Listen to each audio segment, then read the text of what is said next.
to live their biggest dreams. Today's session is to provide all of you with the best guidance possible, as we have with us Dr. Sakshi ma'am, who herself is living embodiment of the common dream that we aspire to live, and a tremendously inspirational person to learn a lot from. To tell you a bit about her, she's an associate research scientist at Yale School of Medicine, Yale University, USA. She has done her bachelor's and master's from Veer Bahadur Singh Purvanchal University, Uttar Pradesh, India. Then, after her master's, she joined as a scientist at Bhabha Atomic Research Center, India, and further took a bold step and left BARC to pursue PhD in evolutionary biology on a collaborative research project of CCMB, CSIR India and University of Cambridge, UK. Then she further did her postdoctoral research on epilepsy genetics and development of novel therapies from University Medical Center, Utrecht, I hope I'm pronouncing it correctly, Netherlands. And by now, she has over 15 years of research experience in molecular biology, genetics, and neuroscience. She has also been awarded prestigious national level fellowships and has mentored multiple undergraduate as well as graduate students throughout her career. We really hope that this session with Dr. Sakshi Singh can offer you a valuable advice on manifesting your higher education journey in the best way possible. And I really encourage you all to make the best out of it. So before starting, there is an important info that I would like to share. In order to ensure the smooth conduct of this session, we have already asked all the participants to post their questions on one of the links we provided. So ma'am, two people, Vanshika Rana and Khushi Singla, they'll be asking all these questions on the behalf of participants. Yeah. Now, I would like to call Vanshika to explain a few rules regarding the smooth conduct of this webinar. So over to you, Vanshika. Thank you. Thank you, Meenanshu. So I would like to state some instructions for all the students that have joined our meeting. First of all, I would request them to not unmute their mic in between the session and interrupt ma'am when she is speaking. And if you have any follow-up questions, please write it in your chat, and we will try to ask ma'am at the end of the session. And for the smooth conduct, please try to maintain decorum for the meeting. So I would request ma'am to give her own introduction before we start posing questions for her. Thanks so much, Amritanshu and Vanshika. It was such a wonderful introduction. I'm very glad and overwhelmed with the descriptive nature of the introduction and such warmth and love. And about me, I think that much is sufficient, except for, I'm a scientist. Another thing that you might not know, that not a single second passed by the day that I think I'm Indian. And that makes me quite, I keep thinking about connecting more and more students, listen to them, what they have to say. And I want to learn from young minds, actually, more than they want to learn from me. So that's why I really was looking forward to this interaction when you told me about it. And I'm very happy to be here and talk to you guys. Yes, that is it.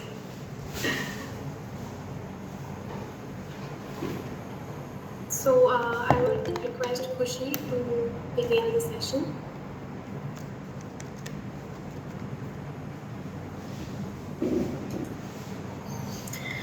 Hi, so the first question we have here is, what are the things we should look for and keep in mind while checking out foreign universities?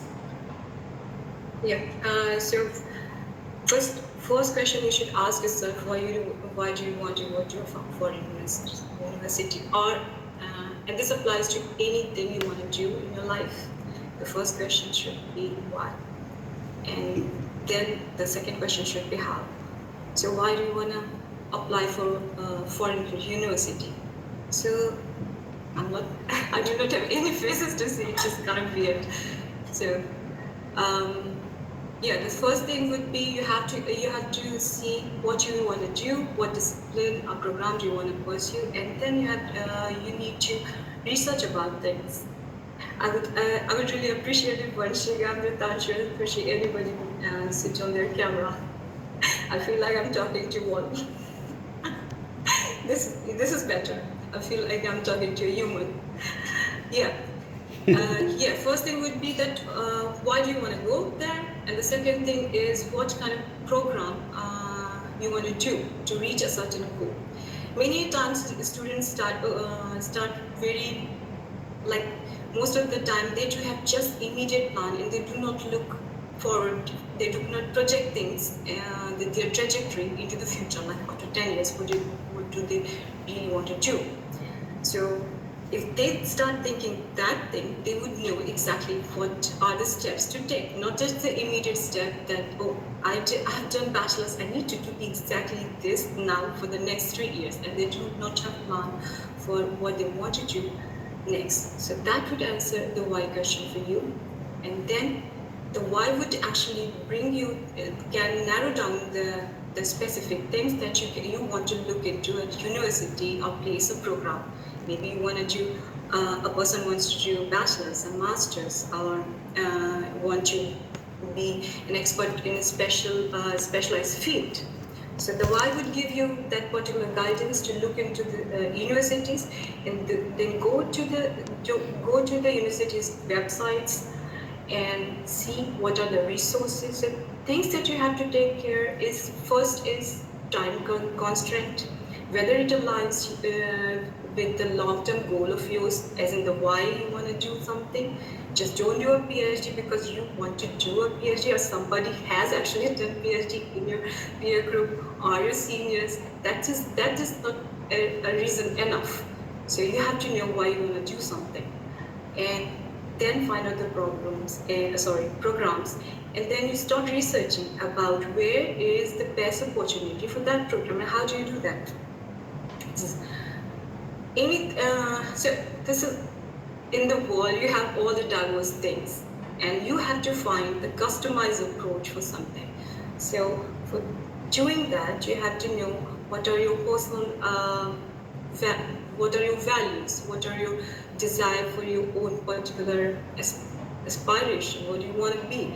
So write down those values and the time constraint that you have, because sometimes, we are constrained with the personal things. That could be resource, that could be finance, that could be time. Some people do not have much time, and admit or not, most of the time Indian parents are pressurizing the young people to get married, and so it's a big make and unmake of things. And even after getting married, if they are good with each other and a person is kind of have degree of freedom to do their things, then the baby. So these things are also there. You cannot ignore that because till now, what I understand, the cohort that I'm actually addressing is mostly bachelor's and master's student, and the ones maybe some people must be doing projects in their department. So you have to align those time constraints, your personal feasibility, and how much courage do you have, because as Amritanshi was actually mentioning, and I was really happy how she was actually able to give the detail how the picture should be when you are outside your country. The comfort of family, friends, and familiarity is not there. These things are not there, and we are human beings. We need those things. So try to list out those things, and for practical and academic points would be resources. Look into the publications and the culture, and how because culture affects. Most of the times, when we do see the university ranking, that is not enough. Say if you want to do astronomy, somebody wants to do nuclear physics, or I don't know what different, maybe some theoretical physics or something. So you have different stream inside your own discipline. So you have to see what particular question, if you're talking about research or not master's program, you have to see what particular question that you want to ask with that department, with that professor's work is aligning with what you want for a long term. And this is a different.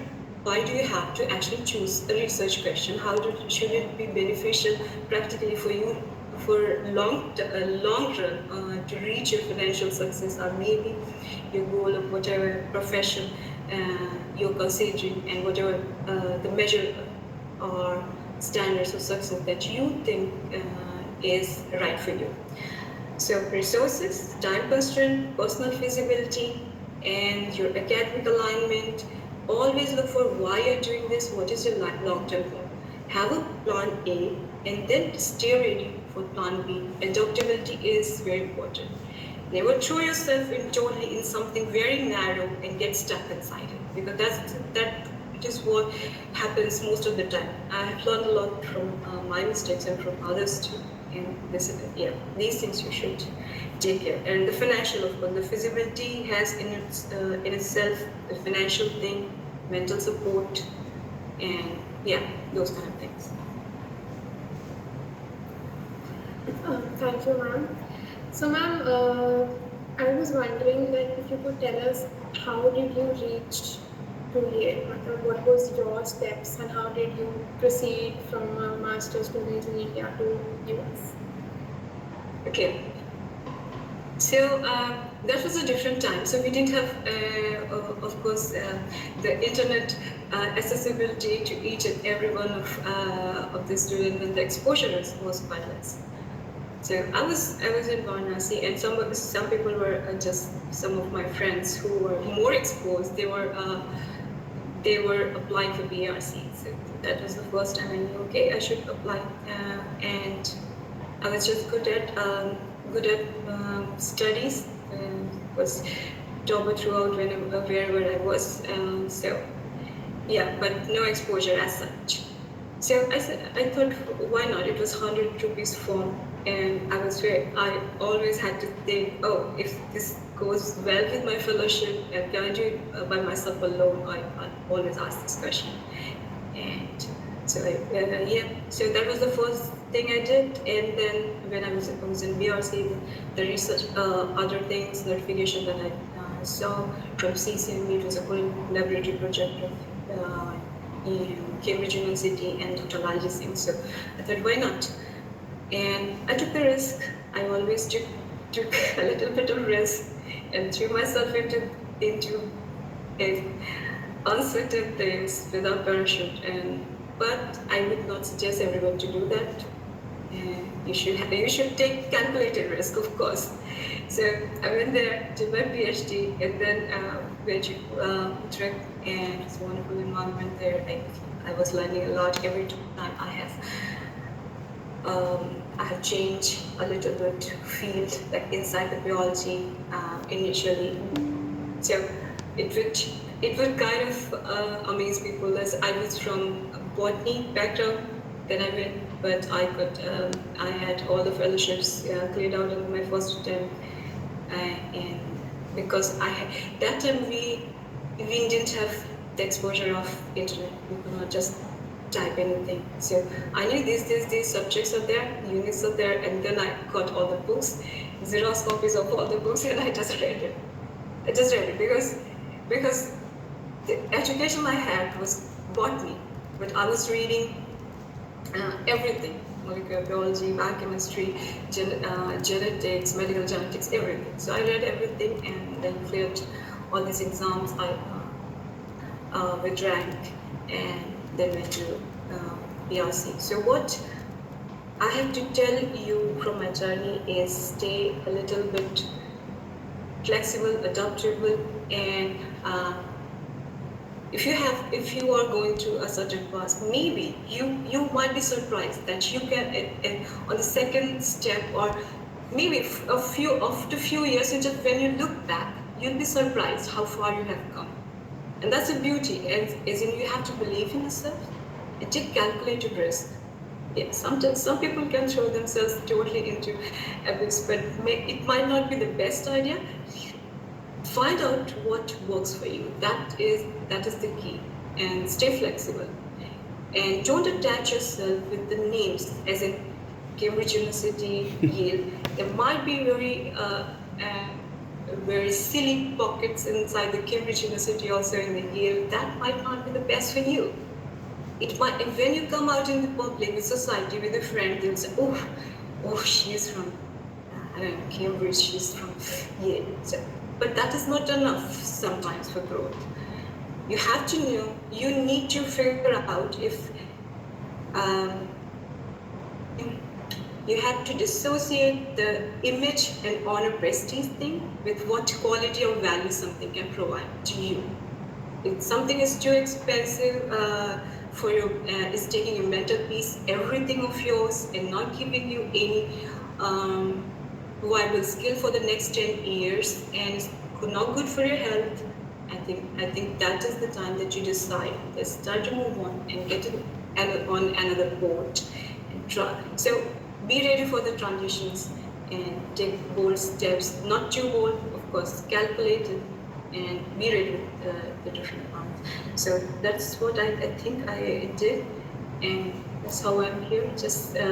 I just look for opportunities, whatever came in front of me, and try to do my best. Don't look for the big names. Just look what you, just enjoy what you're doing and find the value what you're doing, and live the life doing things. That is very important. And it doesn't have to. People do not have to validate the big names of yours where you are now. You should be honest to yourself. That is important. Ma'am, there's a slight request. Would it be possible for you to speak in Hindi so that everybody can get on the same हाँ page? मैं बिल्कुल हिंदी में बात कर सकती हूँ. बोलो. Thank you. So the मैं फिर next से बताऊँ ये चीज़ बताया है. हाँ ठीक है. So the next question we have is, what countries are more suited for an Indian student? Is there any bias? Yeah. What countries are more suited for Indians? Actually, भारतीय जो विद्यार्थी होते हैं वो इनके अंदर इतना perseverance होता है, इतना struggle होता है, वो इतने hard working होते हैं और इतना grit होता है, and they are very passionate also about things. तो उतना grit, उतना passion मैंने ज़्यादातर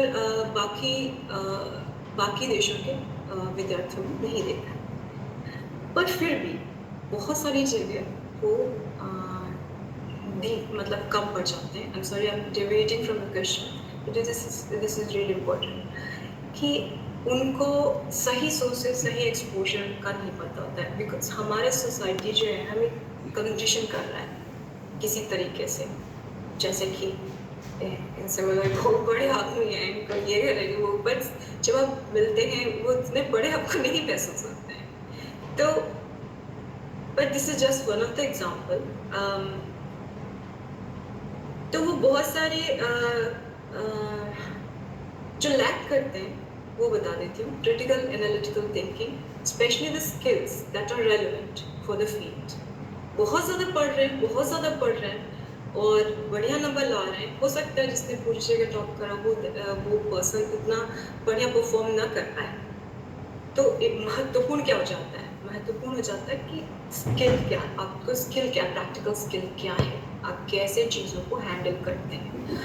लाइफ स्किल्स भी भारतीय विद्यार्थियों में थोड़ा कम होता है, क्योंकि माँ बाप का सपोर्ट इतना ज़्यादा होता है. जनरेशन के बाद जनरेशन बहुत कम ऐसे बच्चे होते हैं जिनको अगर आप उनको अकेले छोड़ दें अकेले रहने के लिए, तो वो खुद से अपने बिल्स पे नहीं कर सकते, कमा नहीं सकते, खाना पका नहीं सकते, सारा साफ सफाई नहीं कर सकते. जब आप बाहर जाते हैं तो आपको सब कुछ खुद करना है, पर इसके लिए आपको तैयार ही नहीं किया जाता है. तो ये एक तरीके से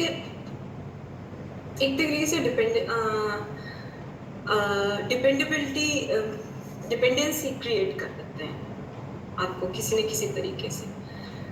तो बाकी जगह ऐसा होता है कि बच्चों को जो बाकी जगह जहाँ पे थोड़ा सा बेहतर कल्चर है इन वैल्यूज़ पे, वो बच्चों को तैयार करते हैं कि वो खुद भी 18 साल जो कि लीगल एज है, जब आपको ज़्यादातर राइट्स आपका लीगल सिस्टम दे रहा है, और कुछ राइट्स 21 ईयर्स के बाद होता है कॉन्स्टिट्यूशन.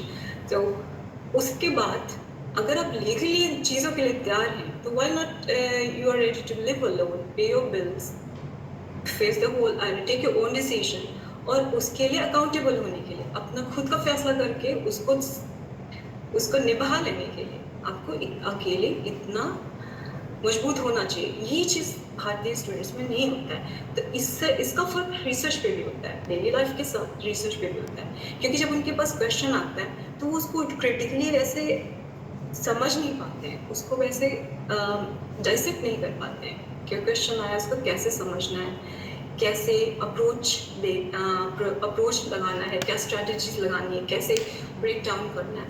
क्यों? क्योंकि उन्होंने वो जो सॉफ्ट स्किल है वहाँ पे लैक कर, और किन चीज़ों उन्होंने क्या समझा है, बहुत पढ़ाई करनी है, बहुत मेहनत करना है और देर तक लगे रहना है। दूसरा चीज़ जो उनको लैक करते हैं वो है communication skill, specially self advertisement का। यूएस के बच्चे स्पेशली जो होते हैं उनको कम भी आता है, वो बोलते बहुत ज़्यादा, और भारतीय बच्चे अगर इतना सारा उन्होंने काम कर दिया तो उन्हें इतना सा नहीं बोलना है, पर बोलना मतलब बोलना भी। और वो self doubt is actually is a sign of intellectual mind, it should be there. अगर तुम पूरी तरीके से श्योर हो, दैट मीन्स कि तुमने कोई रूम प्रोग्रेसिव इम्प्रूवमेंट या ग्रोथ के लिए नहीं छोड़ा है। तो ऐसा कभी नहीं होना चाहिए किसी भी एक चीज़ के लिए तुम 100% श्योर हो जाओ। Just be sure 95%, that's scientifically significant. No, just leave 5% and for anything that you're thinking about. तो पर वो बोल नहीं पाते हैं। ये जो 2-3 सॉफ्ट स्किल्स, लाइफ स्किल्स हैं, वो उनको पीछे कर देती हैं कई बार। और वो जब, क्योंकि यहाँ का फैमिलियरिटी जो कल्चर है, कल्चरल शॉक, शुरुआत में तो चीज़ों के साथ मिक्सअप करेंगे, सब करेंगे, लेकिन जैसे जैसे समय बीतेगा वो अवसाद या डिप्रेशन में भी जा सकते हैं, क्योंकि उन्होंने कभी सोचा नहीं है कि खाना पकाने, बिल्स देने और बाकी जो सब सोसाइटी का मेंटल सपोर्ट का स्ट्रक्चर या सोसाइटी का स्ट्रक्चर भी अपने आसपास सोशल स्ट्रक्चर क्रिएट करना उनका खुद का रिस्पॉन्सिबिलिटी है। I tell you how. जब हम इंडिया में रहते हैं तो हम जो सोशल स्ट्रक्चर इनहेरिट करते हैं वो हमारे माँ बाप से, दोस्तों से, it's there all the time. आपने कुछ अलग से मेहनत नहीं करी है लोगों को अपने साथ, हाँ हम एक ग्रुप क्रिएट कर रहे हैं और आप स्कूल जाते हैं तो वो भी मतलब ऑटोमेटिकली आ रहा है एक स्ट्रक्चर। तो जब आप बाहर जाते हैं तो आपको बहुत एफर्ट लगाना होता है सोशल स्ट्रक्चर क्रिएट करने में बस। और क्योंकि आप घर से दूर हैं तो आपको बॉन्ड जो मेंटेन रखेगा वहाँ का, यहाँ की लाइफ लेस हैपनिंग होगी, कम त्यौहार, कम मीटअप्स, इस तरीके के। वहाँ ढेर सारी चीज़ें हो रही हैं, सबकी शादी, बर्थडे, बच्चे, तो आप वहाँ से गायब हैं। So you are in a time capsule, kind of time capsule, and they are actually moving very fast. So that can create a disconnect. आप वापस जाके आप उनसे बात करेंगे तो they will not feel your thing emotionally, जो आप, क्योंकि आपके जो चैलेंजेस हैं वो टोटली डिफरेंट है। आपके जो दिनचर्या है, चैलेंजेस हैं, चुनौतियाँ, वो डिफरेंट है। और मानसिक तौर पे आपको जो अकेला लग रहा है, is no way you can, आप उसको शब्दों में बोल के उनको बता सकते हैं दूसरे अपने घर परिवार में। वो पूछें खाना खाया, ये दे दिया, ठीक से हो सब कुछ, and that is it, that is not enough. So one thing you have to really take care is that you create a mental support thing and you have to put effort along with the life skills. और हाँ, तब ये इसलिए ज़रूरी था बताना खुशी, क्योंकि ये जानना आपको बहुत ज़रूरी है, क्योंकि बच्चे फिर डिप्रेस होकर चले जाते हैं वापस। बहुत सारे, ये इतना आसान नहीं है। इसका और भी कल्चरल शॉक के अलावा इन्वायरमेंटल रीजंस भी हैं, जैसे सूरज की रोशनी। जो ट्रॉपिकल कंट्रीज़ के होते हैं, हमारे स्किन कलर जो पिगमेंट होता है वो अलग तरीके से हमें हैप्पी रखने के लिए होता है। पर अगर हम किसी कम सूरज की रोशनी में जाते हैं तो देयर आर डिफरेंट डिसऑर्डर, जैसे सैड, सीजनल, ये डिप्रेसिव डिसऑर्डर्स। तो विंटर डिप्रेशन क्रिएट होता है, स्पेशली नॉर्डिक कंट्रीज़ के जो मेरे फ्रेंड्स रहे हैं या कोलीग्स रहे हैं कोलैबोरेशन में, ये तो इन सारी चीज़ों का महत्व होता है, क्योंकि ये मेक और अनब्रेक कर देते हैं, आपका पूरा का पूरा डिरेल कर देते हैं। वापस आना होता है या नहीं अच्छा लगता है आपको, अब नहीं प्रोडक्टिव होता है। आपका क्वेश्चन क्या था खुशी, फिर से पूछिए ज़रा। कि कौन से देश ज़्यादा सुटेबल है बाहर के Yes. लिए। Yeah. ये इसलिए बताया मैंने कि आपको पता रहे कि हम क्या कल्चर से आ रहे हैं और हमें क्या सबसे पहले चैलेंज आता है जाने पे, तो आपको कल्चरल डिफरेंस पता चलेगा जहाँ पे actually head to head combat होने वाला है। तो ये इसलिए हैविंग सेड दैट कि कौन सा देश आपको इन सारी चीज़ों में लेस चैलेंजिंग फील हो सकता है। अगर इंसान को बाहर से बाहर जाना है, अगर किसी विद्यार्थी को एक्सपोजर के लिए आगे जैसे जिसने सोचा है, तो ऐसे बेहतर है कि यूरोप के विकसित देशों में जाए। जा कहीं भी सकता है, कोई भी ट्रेजेक्टरी आपको कहीं भी किसी भी एम तक पहुंचा सकती है। There is no formula for that, but हम हमेशा स्टैट की बात करते हैं साइंटिफिकली, तो बस वही बता रही हूँ। तो यूरोप में जो डेवलप कंट्रीज हैं वहाँ जाइए, यूएस में जहाँ पे ज़्यादा अपॉर्चुनिटीज़ हैं उन पर्टिकुलर पोर्शन स्टेट्स को टारगेट करिए। उसका रीज़न बहुत सारा है। पहला कि मल्टीकल्चरल हो सकता है, ज़्यादा बच्चे आ रहे हैं। जहाँ मल्टीकल्चरल होता है, you have more sense of belonging. It's never easy, even आप सेफेस्ट सबसे मल्टीकल्चरल जगह पे जाएं, still you have to struggle with sense of belonging. So that is why I told the first part of this question का answer. तो हाँ, develop countries में जाने पे इसके कई कारण हो सकते हैं। मल्टीकल्चरल होगा, ज़्यादा आपको इंडियंस भी मिल सकते हैं, प्लस और भी डिफरेंट कल्चर के लोग मिल सकते हैं जिनसे आप का एक्सपोजर, नेटवर्क, और ज़्यादातर मल्टीकल्चरल वहाँ पे ज़्यादा होता है जहाँ पे अपॉर्चुनिटीज़ भी अच्छी हैं और एक्सपोजर भी अच्छा है। तो आपको सिर्फ शॉर्ट टर्म में जैसे कि आज का ही नहीं देखना है, ये भी सोचना है कि नेटवर्क कैसे बनाना है। इट्स ऑल अबाउट आपकी मेहनत के साथ और मेंटल हेल्थ के साथ आता है how expose you are to things that are relevant, जो कि आपके खुद के ट्रेजेक्ट्री या डिजायर गोल के लिए रेलेवेंट है।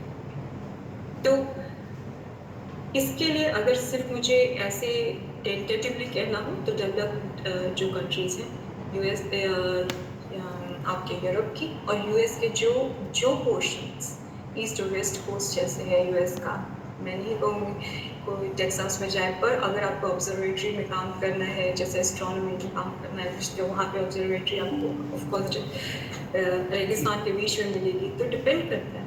बट रहना कहीं पे भी रहना comes with its own challenge, और हम एक सर्टेन तरीके से रहने के आदि होते हैं, तो सेफ्टी की भी बात होती है। जिसे हम जैसे बाहर लेके जाते हैं इंडिया में लड़कियाँ, तो यू हैव टू जब भी आप कहीं जाओ तो study that culture. Even the same country will have उसके पास डिफरेंट कल्चर होगा डिफरेंट पॉकेट्स में, तो आपको वो पिकअप करना है कि अब जैसे मैं यहाँ पे यहाँ east coast, this is part of the new England, east coast है ये, और बॉस्टन एक साल पहले मैं बॉस्टन में थी। बॉस्टन फार्मास्यूटिकल बायोटेक का हब है पूरी दुनिया में। एवरीथिंग जो कि जितना भी आप सोच रहे हैं, जितना भी समझ रहे हैं, सारे इनोवेशन, टेक्नोलॉजी, रोबोटिक्स, फेसबुक, जितने भी फलाना दिमाग जितना सोच रहे हैं, coming from Boston the technology. तो जब मुझे यहाँ पे आना था इस जॉब के कारण, तो यहाँ पे आई, यहाँ के लोकल जो सेफ्टी है वो डिफरेंट है, और बॉस्टन में भी डिफरेंट ग्रेटर बॉस्टन में डिफरेंट जगह सेफ्टी का अलग हुआ है। तो ये जैसे एक एग्जांपल है, पर ऐसे ही आपको लिस्ट डाउन करना पड़ेगा हर सारी चीज़ें जो आपके लिए सही है, क्योंकि ऐसा भी हो सकता है कि कुछ चीज़ें फाइनेंशियली उतने एक्ट ना हो आपके खुद के जितना पर्सनल रिसोर्स है। तो ब्लाइंड साइडेड हो कि ये सोचना कि नहीं मुझे एग्जैक्टली ये जाना है, तो लिस्ट आउट करिए आपको क्या आपके एडवांटेज में जा रहा है, क्या डिसएडवांटेज में जा रहा है, and what you can do for those disadvantage. And I think you guys are physics student, you can do it a lot better than other people. Yes. So ma'am, the next question is that you have done your research both here in India and in the US and all over the world. So, what is the difference in doing PhD here in India and doing it abroad? Difference in doing PhD in India and abroad. Okay, so मैंने चार देशों में काम करा है और इन 4 देशों में भी 4 डिफरेंट करेंसीज में कमाया है। 4 डिफरेंट देशों में भी अलग अलग जगह पे जैसे अलग अलग कल्चर होगा तो अलग अलग मोटिवेशन भी होगा और difference can be defined in like 2 different subheadings maybe. Again, resources, the quality of education and exposure are the main things. तो आप इंडिया में ही अगर आप कोई पर्टिकुलर सब्जेक्ट पे काम करना चाह रहे हैं तो आपको यूनिवर्सिटी या कोई पर्टिकुलर ऑर्गेनाइजेशन उसके लिए बहुत अच्छा काम कर रहा होता है तो वो ओवरऑल बाकी चीज़ों में शायद उतना बेहतर ना हो। एक बार एक व्यक्ति विशेष एक विज्ञान उसमें से कोई एक वैज्ञानिक या प्रोफेसर जो बेहतर काम कर रहा होगा बाकी प्रोफेसर उतना बढ़िया काम नहीं कर रहे थे तो ये कहना कठिन है लेकिन मैं इसको क्योंकि ये बहुत कॉम्प्लेक्स है क्योंकि इंडिया में कुछ जगह बहुत ज़्यादा रिसर्च फंड है और कुछ जगह बहुत कम कुछ जगह बहुत ज़्यादा एक्सपोजर दे रहा है और कुछ जगह बहुत कम सेम जगह जिसके पास बहुत पैसा है बहुत रिसर्च फंड है टॉप की है उसमें ही अगर 25 साइंटिस्ट हैं तो उसमें से 3-4 साइंटिस्ट बहुत नेस्टी खराब वो करेंगे हो सकता है और इवन वो सेम लैब में और सेम जगह कुछ लोग उनके फेवरेट होंगे कुछ नहीं इसलिए ये सारा चीज़ कहने के बाद तब मैं ये कहना चाहूँगी कि ओवरऑल क्या डिफरेंस है। ओवरऑल डिफरेंस होता है वही पैसे का तो पैसा रिसोर्स एक्सपोजर तो अगर आप ऐसी जगह पे नहीं है इंडिया में जहाँ पे आपको एक्सपोजर मिल रहा है कि आपको करना क्या है क्योंकि बच्चा बस तैयार हो गया है बैचलर्स और मास्टर्स करके वो क्या करो PhD let's do PhD there that will look good in my resume that is not enough and I don't think academia in India or even abroad academia never prepares you for the real world job never वो academia आपके लिए students के लिए कुछ ऐसा बेहतर plan और exposure नहीं ला रहा है जिससे कि वो उनको एक्चुअल कंपटीशन में फेंक सके कि हाँ now you are good to go जाओ अपने व्यूज पे करो जाके दुनिया से लड़ो अकेले रह लो इसके लिए नहीं तैयार करता है एकेडमिया जो एक तरीके से इस स्कैम पे चल रहा है prestige and honour do the things for the greater good of the humanity nobility But the truth is, the dark truth is, जब आप उसके थ्रू जाते हैं, you suddenly start hitting the wall. क्योंकि आप अब क्लास में नहीं हैं, मामा पापा आपके बिल्स पे, आपके ट्यूशन फी बिल्स, आपकी चीज़ें नहीं पे कर रहे हैं. Now you have to take the real life decisions. और खुद का पैसा भी करना है. अकेडमी का जो स्टैट है जॉब का, अगर आपके पास इतने सारे मतलब कि स्टूडेंट है मास्टर्स PhD होंगे इतने कम पोस्ट डॉक होंगे इतने कम assistant professor associate may be बहुत ही ज़्यादा ओल्ड फुल प्रोफेसर ये this is not a good healthy ecosystem for a job perspective you understand that right तो दैट मीन्स लॉट इस परिप्रेक्ष्य में कि तुम आपको समझना पड़ेगा कि एक्चुअली ये हमने चलो कर लिया तो इसके बाद क्या करना है तो इंडियन एकेडमिया स्पेशली इस चीज़ के लिए और भी आपको ब्लाइंड कर देता है कि आपको कुछ भी आइडिया नहीं है इसके बाद क्या क्या ऑप्शंस हैं क्या करियर ऑप्शंस हैं प्लस उन्होंने सोसाइटी ने और इवन एकेडमिया ने आपके दिमाग में डाल दिया है कि ये चीज़ प्रेस्टीज और ऑनर का है और मोस्ट ऑफ द टाइम जो लोग डिक्टेट करते हैं डोमिनियरिंग टोन आइडियोलॉजीज की या क्या सही होना चाहिए वैल्यूज जो आपका वैल्यू सिस्टम क्रिएट होता है वो आपके पेरेंट्स आपके पीयर ग्रुप्स ऑफ आसपास के लोगों के साथ के द्वारा आता है और ये लोग ज़्यादातर आज से 40 साल पुराने हिसाब से देख रहे होते हैं, ठीक है। ये क्यों बताना ज़रूरी है मेरे लिए? क्योंकि जो बाकी वर्ल्ड है बहुत तेज़ी से बदलता है, तेज़ी से बदल रहा है, हर हफ्ते बदल रहा है। स्किल्स जो आप सोचें आज रिलेवेंट है वो नहीं रिलेवेंट। आप अभी तक का course are outdated, curriculums are outdated, skills के लिए कोई ट्रेनिंग नहीं है। तो आप जब ये आपको अनएम्प्लॉयबिलिटी बढ़ाता है, एट द सेम टाइम मतलब सारे बच्चे बहुत मेहनत करें, बहुत मेहनत। तो क्या मेहनत करें? आपको क्यों नंबर ज़्यादा लाना है? आखिर आप डिग्री क्यों पाना चाहते हैं? To be employable, right? What should be the ultimate goal?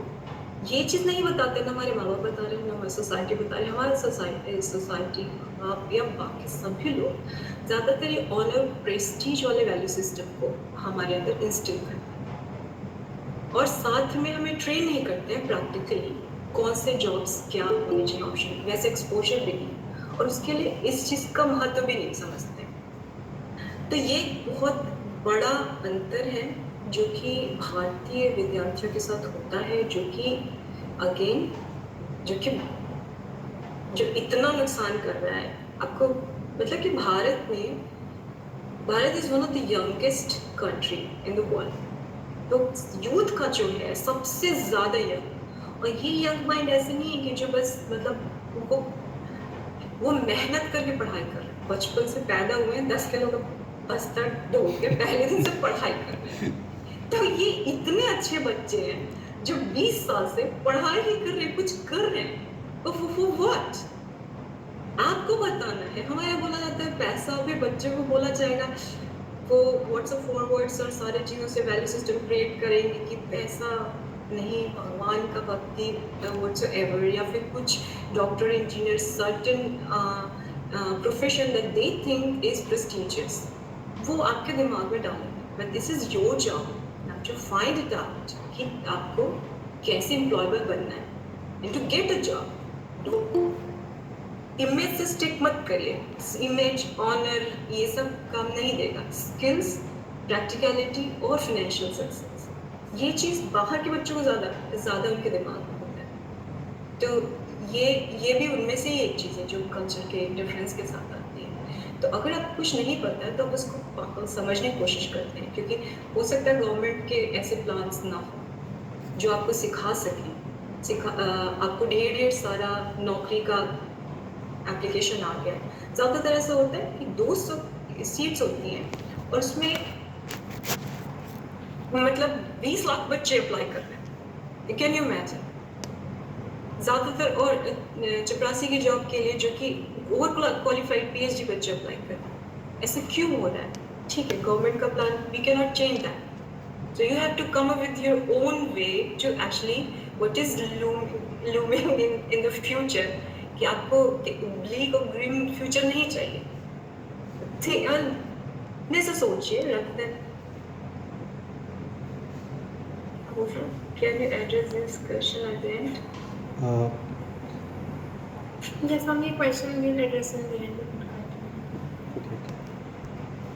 Okay, that's it. तो ये सबसे main है। Who is this?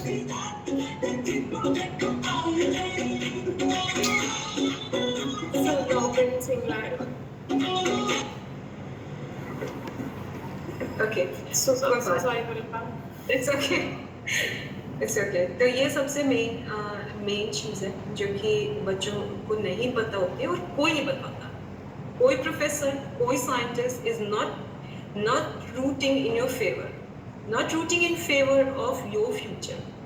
They are rooting you for sometimes in just a temporary situation कि उस समय उनका एक बढ़िया पब्लिकेशन आ जाए, उनकी विजिबिलिटी बेहतर हो जाए।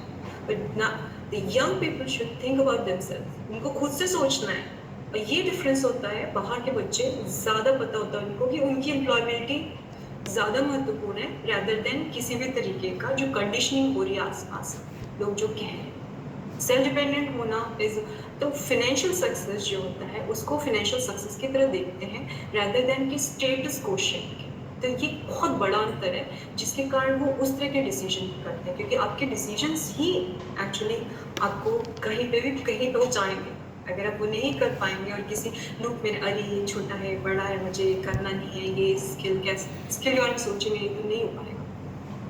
तो ये बड़ा अंतर है। और दूसरा अंतर ऑफ कोर्स पैसा रिसोर्सेज है मोस्ट, अगर मुझे जनरल टर्म्स में करना है तो कहना है तो डेवलप्ड कंट्रीज में, और नेटवर्क बायस हमेशा होगा कहीं पे भी। तो अगर उस बायस को अपने फेवर में करना है तो गो टू द प्लेसेस जहाँ पे हमारे यहाँ बोला जा मतलब इसके लिए इंग्लिश हिंदी हो, जैसे कि जहाँ पे बेहतर भारतीयों का बेहतर नेटवर्क है, जब भारतीयों का दबदबा है। हो सकता है आप अल्टीमेट मतलब कि आज उस जगह पे ना हो, आज उस कंट्री में ना हो, पर आपको हमेशा लाइफ को एक लॉन्ग जर्नी की तरह देखना है। ऐसा इससे एंशियस नहीं होना है कि आज हम जिस जगह पे हैं उसी जगह पे हम 4 साल बाद होंगे, ऐसा नहीं होगा। तो स्टेपिंग स्टोन आपको दिमाग में माइंडसेट में ये भी भरना है कि चीज़ों को स्टेपिंग स्टोन की तरह इस्तेमाल करना है। जैसे आप अभी गए and that is the best you can do. अगर कोई एक पर्टिकुलर जगह जा रहे हैं, that is the best thing you can do given your personal constraints and financial constraint, time constraint, whatsoever. And you have to prove yourself, you have to gain some skill. So take as a learning period, take as a stepping stone और next पे जाओ, फिर next पे जाओ.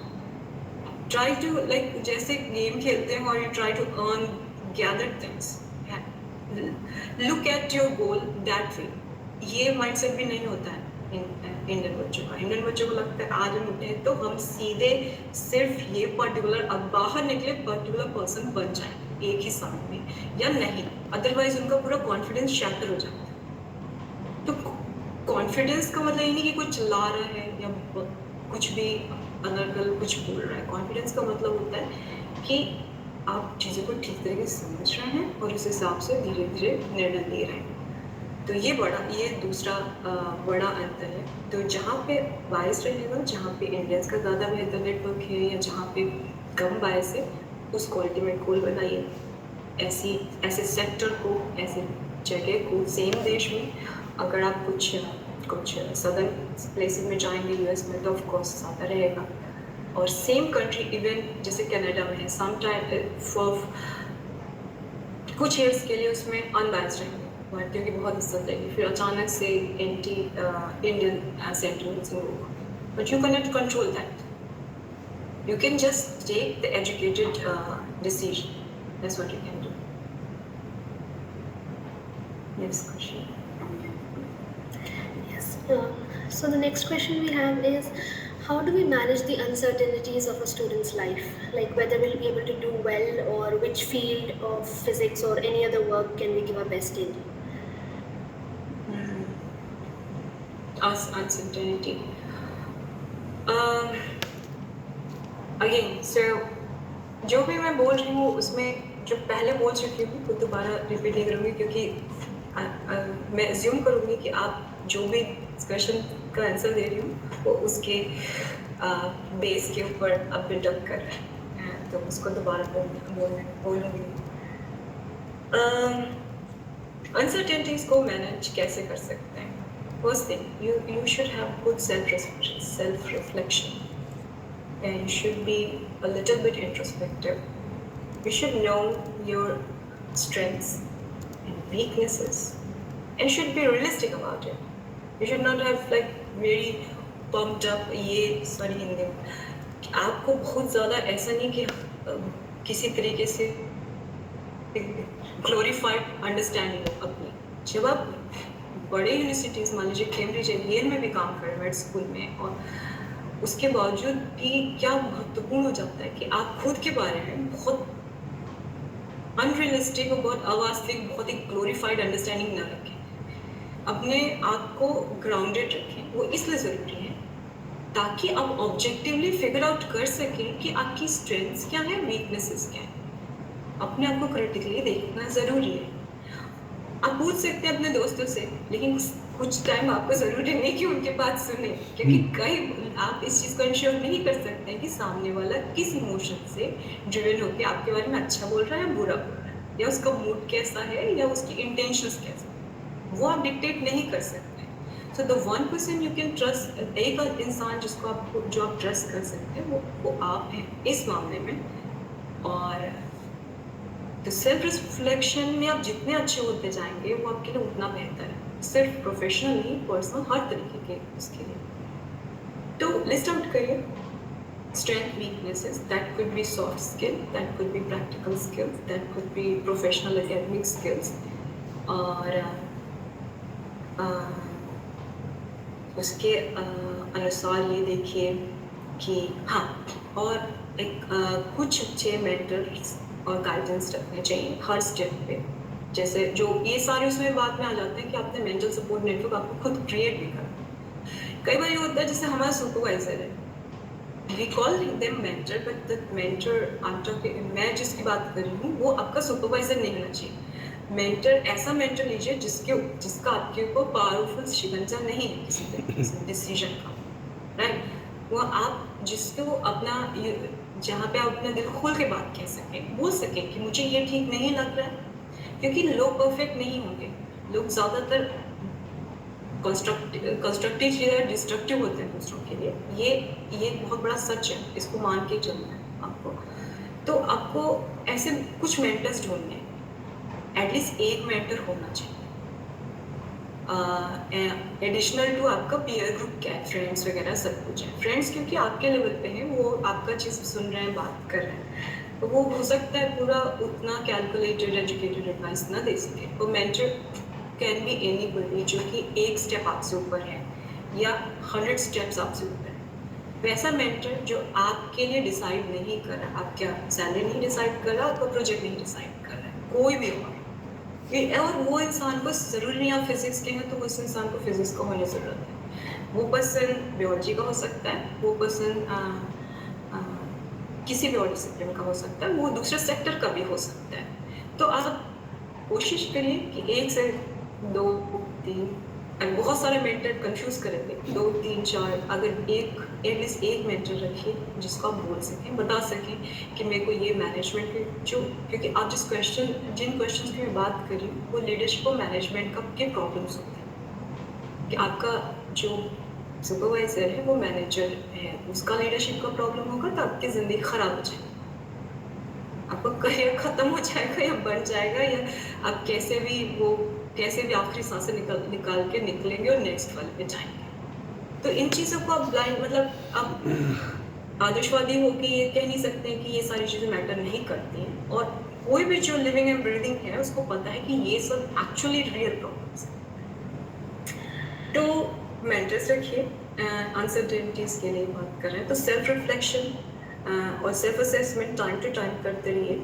Mentors रखिए जो कि आपको गाइड कर सकें। आप अपने विंस और रिजर्वेशन दोनों शेयर करिए और पूछिए, बात करिए, और जिससे दिल खोल के बात कर सके, ये बता सके कि ये चीज़ मुझे बहुत ख़राब लग रही है, मैं ये चीज़ कोई भी घटना होती है आपके वर्क से तो आपको अगर वो बॉदर करती है, खुश करती है, तो किसी वजह से जैसे आपको वो लिखना पड़ेगा कि क्या समझना पड़ेगा किस लिए कर रही है, क्या डिसरिस्पेक्टफुल इन्वायरमेंट है, क्या क्रेडिट स्नैचिंग हो रही है, क्या आपको प्रॉपर अपॉर्चुनिटी नहीं मिल रही है, क्या डिस्क्रिमिनेशन हो रहा है, क्या आपका रिसोर्स लोकेशन जो आपके लिए होना चाहिए, जिसके लिए आप इंटाइटल किसी और को हो रहा है, तो ऐसा क्या बात है जो आपको बुरा लग रहा है, या टॉक्सिक कल्चर है, कैसे आपको नहीं अच्छा लग रहा है, अनसेफ फील हो रहा है, कुछ समझना पड़ेगा कि जो भी घटना हुई है वो ऐसा क्या क्वेश्चन इन्वोक करे आपके अंदर जिसको आपको सॉल्व करना है। तो सिर्फ इमोशंस और kind of really can be sometimes very good guide to take decisions, और उनको फिर एनालाइज करना चाहिए rather than impulsive होने के। जैसे हमें बुरा लग रहा है, अगर हम एंग्री फील कर रहे हैं तो हमें समझना पड़ेगा क्यों, ऐसे क्या हुआ, क्या मैंने काम किया था, किसी और के लिए बोल दिया गया, क्या मुझे रिस्पेक्टफुली बात करने का मौका नहीं दिया गया सबके लोगों के बीच में, कि यहाँ पे डिस्क्रिमिनेशन हो रहा है, क्या ये सारी चीज़ें। तो आप ये सारी चीज़ें समझ के वैसे मेंटर से समझने बात करने की कोशिश करें।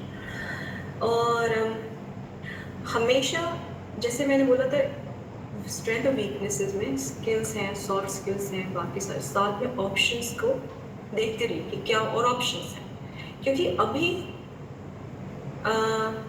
ये ऐसे ही है जैसे आप किसी फील्ड के बारे में जानते हैं, जैसे कोई बाहर के बंदे के लिए फिजिक्स है जस्ट फिजिक्स, अगर कोई और थोड़ा सा उसके करीब जाएगा तो उसके डिफरेंट डिसिप्लिन दिखना चालू होगा, उसके और अंदर जाएगा तो दूसरे, फिर उसके अंदर और अंदर जाएगा तो कुछ ब्रॉड टॉपिक ऑफ इन्वेस्टिगेशन या रिसर्च क्वेश्चंस आपको पता चले, but that is also not enough. आप उसके अंदर जाएंगे तो और भी आप डिटेल्स तरीके से समझ सकते हैं। तो ऐसे ही है जब आप जिंदगी में चलते हैं, जैसे आपने एक कदम लिया, थोड़ा सा और एक्सपोजर हुआ, तो आपको और क्वेश्चंस आएंगे और आइडियाज आएंगे। स्टे ओपन फॉर दैट, उसके लिए खुला दिमाग रखिए और ऑप्शंस नोट डाउन करते रहिए कि ये चीज़ें हैं जो मैं कर सकता हूँ टू एड्रेस द क्वेश्चन जो आपको, जैसे आप कहीं पे काम कर रहे हैं, प्रोजेक्ट कर रहे हैं, पीएचडी कर रहे हैं, कि ये ऑप्शंस, मुझे ये प्रॉब्लम हो रही है यहाँ फेस स्नैचिंग की, इसकी उसकी, इसको मैं कैसे हैंडल कर सकता हूँ, इनको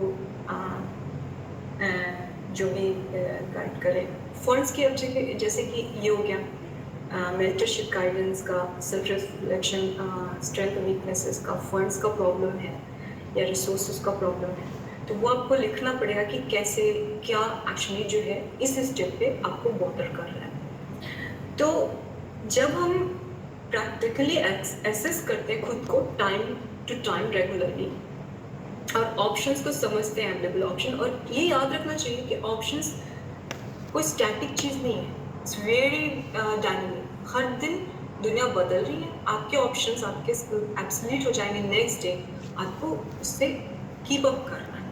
वर्कशॉप्स करिए, वेबिनार्स देखिए जो एक्चुअली डिफरेंट जगह पे, जो एक्चुअली रियल वर्ल्ड में चैलेंजेस को झेल के आगे बढ़े हैं, तो वो आपको बता सकते हैं कि हर तरीके की स्टोरी पॉसिबल है। So you are not alone, आप अकेले नहीं हैं जो ऐसा सोच रहे हैं। तो अनसर्टेनिटीज आती हैं तो आपको ऑप्शंस वे करने में आसानी होगी इफ अगर आपका ये अप्रोच है हर दिन का। जैसे आपको ऑप्शन मिलता है और आपको पता चलता है कि no this is not aligning, ये मेरे मूल्यों के साथ ठीक नहीं है। मान लीजिए कहीं पे अनएथिकल कुछ हो रहा है, आपके मूल्यों के साथ नहीं ठीक है, तो आप उसको कैसे, क्योंकि आपने सेल्फ रिफ्लेक्शन करके अपने स्किल्स, इंटरेस्ट और प्रैक्टिकल जो भी है आपके ऑप्शंस, जॉब के ऑप्शंस आपने सोच रखे हैं, तो आप जा सकते हैं और आपने नेटवर्क कर रखा लोगों से। पर अगर आपने ये अप्रोच नहीं लिया तो आप अनसर्टेनिटी को हैंडल नहीं कर पाएंगे। दूसरा अनसर्टेनिटी जो एकेडमी में बहुत ज़्यादा कम्स विद द पैकेज कि फाइनेंशियल अनसर्टेनिटी, जॉब की अनसर्टेनिटी। अगर आप पीएचडी करते हैं, पोस्ट जॉब कर सकते हैं 3 साल, फिर 6 महीना 6 महीना 6 महीना 6 महीना ऐसे चलता है, जो कि बहुत बुरा है। स्पेशली आप यंग और फॉर्मेटिव स्टेज में आपको चीज़ें करनी है, आपको सिक्योर करना है, ताकि आप पर्सनल गोल्स भी हैं, किसी को शादी करनी है, कुछ जो भी फैमिली प्लान करनी है, व्हाटएवर। तो पर्सनल और फिर फैमिली की रिस्पॉन्सिबिलिटी एज इन दैट, आपके parents responsibility that you can not consider it, right? तो या just keep exploring the options and be very self-reflective and very critical about the position that you are in, and enjoy while you're there, but still be realistic about what is watching you. इस तरीके से plan कर सकते हैं uncertainties को। So ma'am, the next question, it's very obvious कि जैसे हम सोचते हैं कि हमें बाहर अप्लाई करना है, तो सबसे पहला डाउट आता है कि how are we going to support ourselves financially to reach there? कि मतलब I have done my masters, I have a fairly good resume, so now when it comes to applying to all those countries, how am I going to reach there? How am I going to survive there?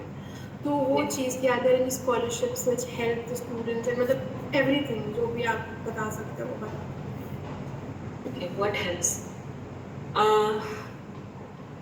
जब आप पढ़ाई कर रहे हैं, masters कर रहे हैं, तो कुछ चीज़ें जो आपको बहुत ज़्यादा मतलब रिसोर्स की ज़रूरत नहीं है, आप खुद से ट्राई कर सकते हैं, मतलब खुद से डेवलप कर सकते हैं। इस first is communication skill. there is no other way to this thing। ये आपका कम्युनिकेशन स्किल बहुत अच्छा होना चाहिए। अगर स्पेशली आप साइंस की बात कर रहे हैं तो आपकी राइटिंग बहुत अच्छी होनी चाहिए, और इसमें स्ट्रक्चर होना चाहिए, रीज़न होना चाहिए, एक्सप्लोरेशन होना चाहिए, लॉजिक होना चाहिए। तुम्हें पता है तुम लोग अगर मतलब कि कैसे, लेकिन कैसे कर सकते हो, ज़्यादा रिसर्च पेपर्स पढ़िए और स्टैंडर्ड रिसर्च पढ़ो। रैंडम की जगह कोशिश करिए कि जो रिव्यूज़ हैं वो देखिए, रिसर्च आर्टिकल्स कैसे लिखे गए हैं वो देखिए और समझिए कि कैसे स्ट्रक्चर फॉर्म किया जा रहा है, कैसे कॉम्प्लेक्स प्रॉब्लम्स को वर्ड्स में डाला जा रहा है। क्योंकि आप जब इस वक्त मैं जो भी बता रही हूँ हमारे जैसे साइंस के स्टूडेंट्स के लिए ही बोल, तो आप सब बच्चे जिस चीज़ के लिए कल के लिए तैयार हो रहे हैं वो है कोई भी फील्ड जो कि साइंटिफिक है। क्या है ये? The thing is that you have to understand a complex problem, break into pieces, and you have to express it somehow and challenge it, question it, address it, and try to solve it. The thing that ऐसा चीज़ जिसको किसी ने और ने किया नहीं है, उसको ही रिसर्च कहते हैं, उसको ही PhD कहते हैं। या तो कम्युनिकेशन स्किल जो है वो सबसे महत्वपूर्ण स्किल हो जाती है। बोलने के लिए बोलने से ज़्यादा राइटिंग स्किल, आपको अच्छा लिखना चाहिए। बहुत अच्छे सक्सेसफुल साइंटिस्ट बहुत इंट्रोवर्ट रहते हैं, बहुत ही मतलब बिजनेस लाइक वाइब नहीं आता है। वो कुछ ऐसा मोड़ा थोड़ा सा टी-शर्ट पहन के साइड में बैठे रहेंगे। 1000 जीरो प्रोजेक्ट जिसने किया था वो मैं उसको उन लोगों को पहचान ही नहीं पाई, वो कोने में ऐसे बैठे हुए थे कैम्ब्रिज में। ऐसे बहुत सारे जो नोबेल लॉरिएट हैं वो वहाँ पे उच्चरेट में वो कॉफ़ी की लाइन में खड़े रहते हैं। तो फील के बहुत ही मतलब मॉडेस्ट, ज़्यादातर जो साइंटिस्ट होते हैं इंटेलेक्चुअल वर्क कर रहे हैं वो बहुत मॉडेस्ट तरीके से, उनको पता ही नहीं, वो डेली आप उनको देख रहे हैं, वो वैसा नहीं फील होगा कि पॉम्प एंड शो के साथ ऐसा नहीं कि 50 गाड़ियों के आगे पीछे हैं, वो बैंड बाजा बज रहा है, नहीं लगता है। It's very simple.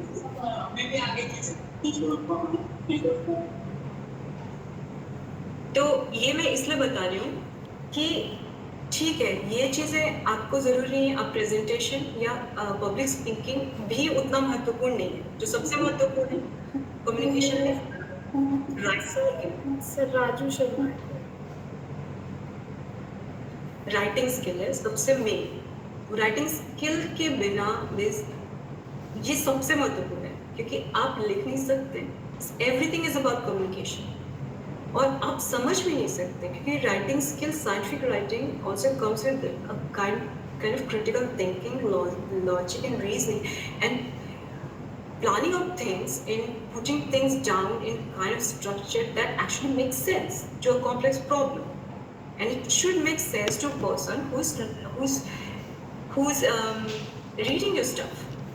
I mean, there's a paper, you think you understand this, there's a concept, very difficult concept, and you're trying to model it somehow, doing different things, but how are you gonna tell other person? क्या ऐसा करेंगे जिससे दूसरे तक बात पहुंचेगी, या कब और क्या होगा? तो इसके लिए राइटिंग का स्किल जो है वो सबसे महत्वपूर्ण है। वो आज से अभी से समझ सकते करना, तो उसको एक्सप्लोर करिए।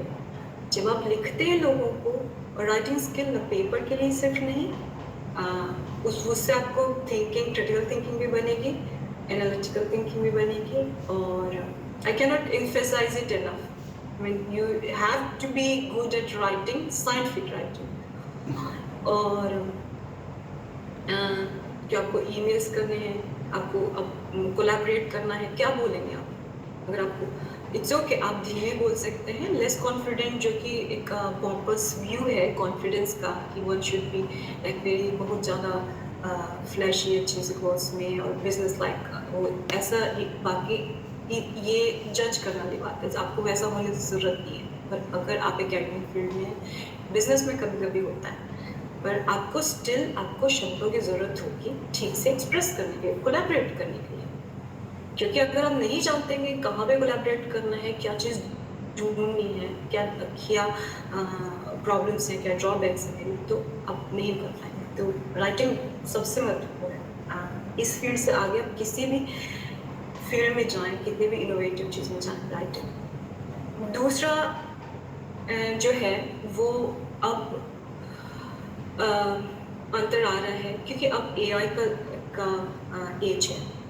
और सब कुछ अब जो रिडेंडेंट काम है वो एआई करने वाला है, या उस किसी न किसी तरीके से organisations, institute. Don't think about कि अभी एकेडमिया में आप जब प्रोजेक्ट करें तब एआई का कितना यूज़ करें। नहीं हो सकता है आपका एकेडमिया या जो प्रोजेक्ट करें उसको आपको कल को इसके लिए तैयार नहीं करें, लेकिन जो लीडिंग इंस्टीट्यूट्स हैं सारे वो आपको कल को एआई के साथ कंपैटिबल होने के लिए तैयार कर रहे हैं। आपको प्रोग्रामिंग आने की ज़रूरत नहीं है। क्या आने की ज़रूरत है कि now you have to think not like a person who is asking question, but ऐसे सोचना होगा कि आपके पास एक आंसर आया है और आप अब उस आंसर को आप देख रहे हैं। आपको ट्यूटर की तरह सोचना होगा, आपको टीचर की तरह सोचना होगा, आपको सोचना होगा does this answer make sense, क्योंकि यही सब लोग करने वाले हैं। AI is handy और सारे रिडेंडेंट टास्क आज नहीं तो आज के फाइट इंडिया में, क्योंकि बच्चों को अपडेटेड ही चीज़ें बताई दिखाई जाती हैं, तो सारे लीडिंग इंस्टीट्यूट, इवन चाहे वो बिजनेस स्ट्रैटेजी हो, चाहे ऑन बोर्डिंग हो, चाहे किसी भी चीज़ की हो, तो उसको उसके साथ आपको कीप अप करने की कोशिश कर रहे हैं। तो क्या स्किल्स आगे और काम आएगी इस डिसीजन मेकिंग एंड अंडरस्टैंडिंग की जो तुम्हें आंसर दिया क्या है। ठीक है, आपके पास you have plethora of information, it looks very structured, but then you have to actually go through it and see oh कि ये it sounds very fine but is it. तो आपको उसको देख के समझना होगा। That is the skill that actually nobody will talk about, I think आपके क्लास अभी इसमें, लेकिन ये बहुत महत्वपूर्ण है स्किल। तो राइटिंग हो गई, आपको एक टीचर की तरह समझ ये क्या जो दिया गया है बहुत ही स्मार्ट आंसर लग रहा है, पर आपको देखना होगा कि क्या सही है। तो ये करना, रिव्यू करना है, समझना है क्रिटिकली और डिसाइड करना है। तो वो चीज़, हाँ, प्रैक्टिकल चीज़ों में और इंटर्नशिप एक्सपोज करिए खुद को। अगर आप रिसर्च फील्ड में जाना चाहते हैं, जैसे आप किसी भी आप मास्टर्स कर रहे हैं, तो अपने आप को सबसे पहले डिफरेंट ब्रॉड डिसिप्लिन से एक्सपोज करिए। कुछ नहीं समझ में आ रहा है, आपके पास रिसोर्स की अवेलेबिलिटी नहीं, एक्सपोजर नहीं, सबसे पहले ओके दिस दैट पेपर कुछ भी देखिए, पढ़िए, आई मीन जिधर भी हाथ पैर मार सके, जो समझ पाए। अगर रोटेशन समझ में आ रहा है, अगर आपको किसी पर्टिकुलर फील्ड में इंटरेस्ट है, तो उसके बारे में देखिए कि वो कौन अच्छा कर रहा है, उनको अप्रोच करिए। हो सकता है इंटर्नशिप आपको मिल जाए। इंटर्नशिप करते हुए या कुछ भी करते हुए हमेशा स्किल्स के बारे में सोचिए।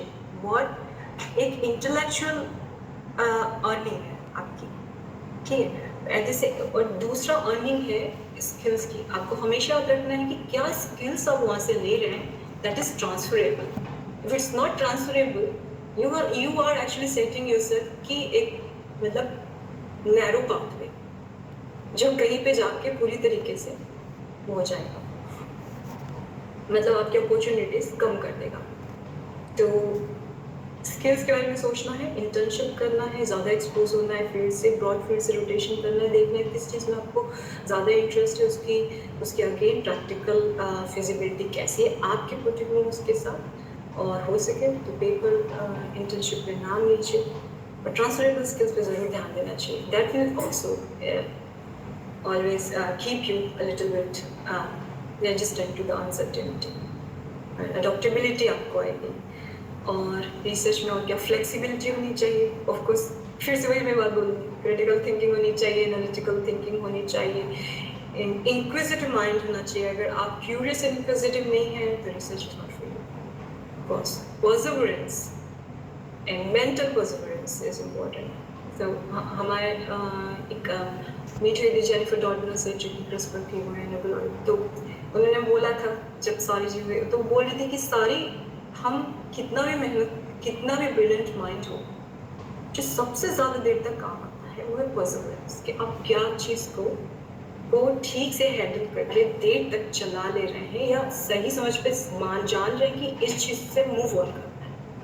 वो डिसीजन मेकिंग, ये परसिवरेंस, वो अंडरस्टैंडिंग, ये सॉफ्ट स्किल आपको अभी लगता है कि जो किताब में लिखा वही मेन है, और वो उतना ही नहीं मेन है, क्योंकि आप एक चैप्टर उठाएंगे और 7 दिन देंगे, वो चैप्टर पढ़ सकते हैं, उस पर रिसर्च पेपर पढ़ सकते हैं कोई उसमें। पर जब मैं जिन चीज़ों की बात कर रही हूँ, उसके लिए आपको ऐसा इंसान उसको इम्बाइब करना पड़ेगा, वो सारे ट्रेड्स अपने अंदर। तो इसके बिना ये और क्या हो सकता है? आपको प्रोजेक्ट मैनेजमेंट आना चाहिए, ऑर्गेनाइज्ड होना चाहिए, और it can be really depressive, can like you feel कि सब बहुत सारे टाइम्स कि ब्रेक डाउन पे most of the PhD student जो होते हैं और रिसर्च में they have serious issues, serious challenges with their mental health, और इस चीज़ को बहुत ज़्यादा अच्छे से समझना ज़रूरी है कि आपको देखना है कितना स्ट्रेच कर सकते हैं, कितना ज़्यादा आप अपने आप को दे सकते हैं और कहाँ पे मूव ऑन करना है। And there comes the practicality of options, uncertainty और बाकी चीज़ें। तो ये भी है, अपने आप को डिप्रेशन प्रोन होने से बचाने के लिए क्या करना, उन चीज़ों के लिए तैयार रहिए, पहले से प्रोएक्टिव रहिए, नेटवर्क करिए। मैम वो scholarships वाली बात करेंगे कि what kind of scholarships we can apply to get funded for our research or studies abroad. Scholarship study abroad as in masters, किसी ने पूछा है शायद इस पे, मुझे याद है कि इस पे फॉर्म पे कि master is doing masters outside is worth it or not. From my personal opinion, can work for some people, but मेरे हिसाब से अगर जो हमारे बैकग्राउंड से आते हैं, नॉर्मली बिजनेस टाइपिंग के बच्चे हैं या फिर कुछ करोड़ इधर उधर जाने से कोई फ़र्क नहीं पड़ता है, then I would always say do your masters in India and then think about कि having said that scholarship का तो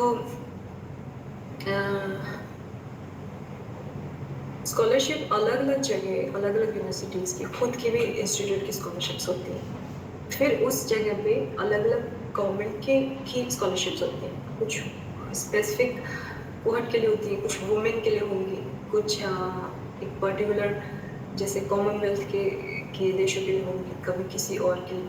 तो ये इतना ज़्यादा ब्रॉड है ये क्वेश्चन कि आपको एक्चुअली ये गूगल से हो जाएगा, लेकिन ये इतना डिफ़िकल्ट नहीं समझना।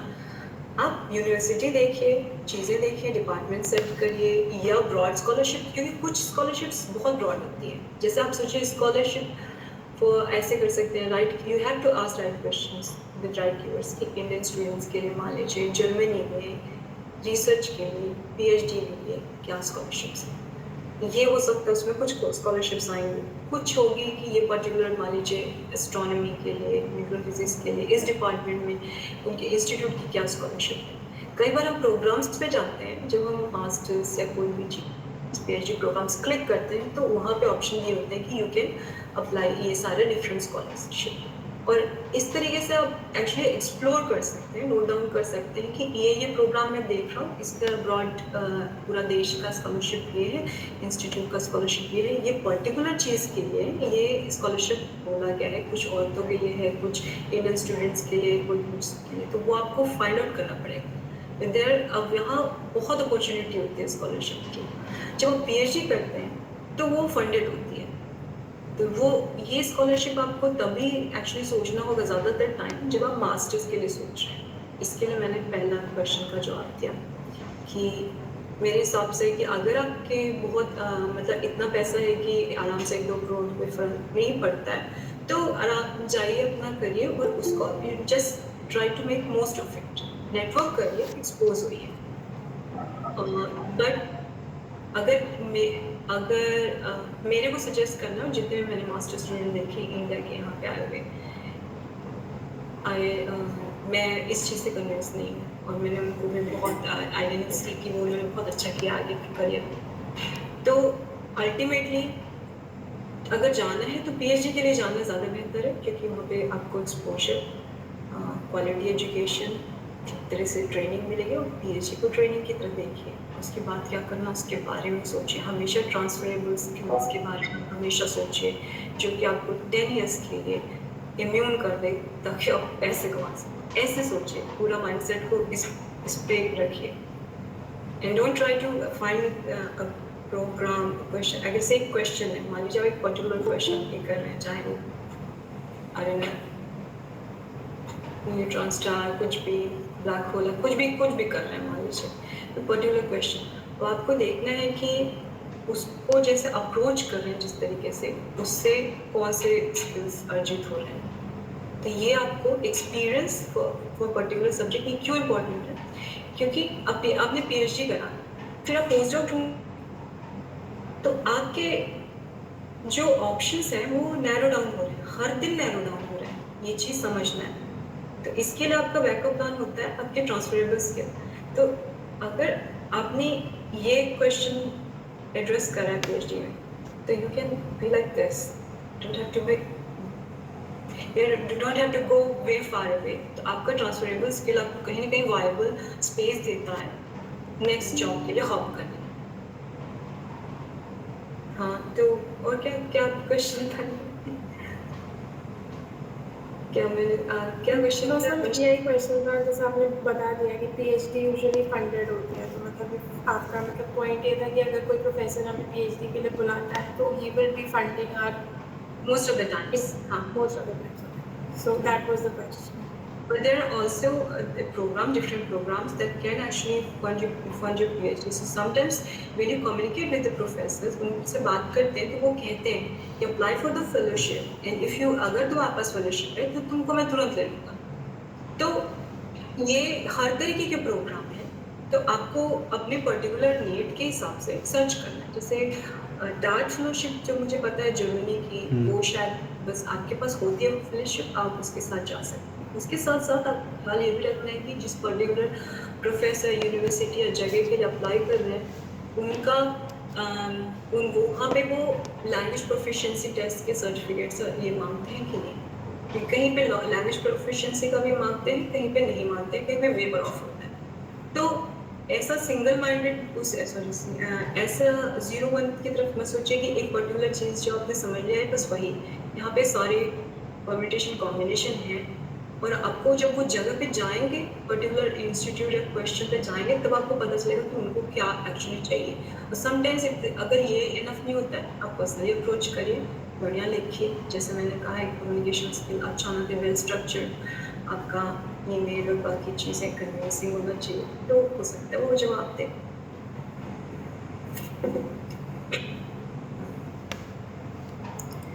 So there is another question. So parents can generally be very protective, especially of their daughters, especially if we tell them that we want to go to another country.